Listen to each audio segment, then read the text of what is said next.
বড়দিনের ঠিক মুখেই বড় পর্দায় মুক্তি পেয়েছে দেব অভিনীত ছবি খাদান। আর প্রথম থেকেই বক্স অফিস দাপিয়ে বলে বেরিয়েছে, যা যা বলে দে তোর বাপ এসেছে। এবার বিদেশের মাটিতে মুক্তি পেতে চলেছে দেবের এই ছবি। এদিন এই সুখবর নিজেই দিয়েছেন দেব। জানিয়েছেন চলতি মাসেই ছবিটি দুবাইয়ে মুক্তি পাবে।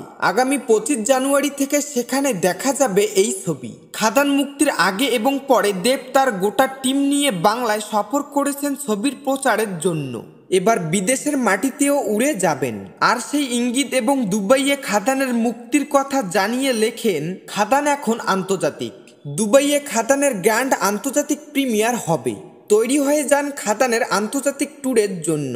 দুবাইয়ে আমরা 25 জানুয়ারি আসছি। ইতিমধ্যেই বাংলার গন্ডি টপকে ভারতের একাধিক শহরে মুক্তি পেয়েছে দেব অভিনীত খাদান। তালিকায় আছে পুনে, মুম্বাই, দিল্লির মতো শহর। গত 20 ডিসেম্বর মুক্তি পেয়েছে খাদান। মুখ্য ভূমিকায় আছেন দেব, যিশু সেনগুপ্ত। অন্যান্য চরিত্রে আছেন ইধিকা পাল, বরখা বিস্ত, অনির্বাণ চক্রবর্তী প্রমুখ। বক্স অফিসে ইতিমধ্যেই এই ছবিটি 15 কোটির গন্ডি টপকে গিয়েছে।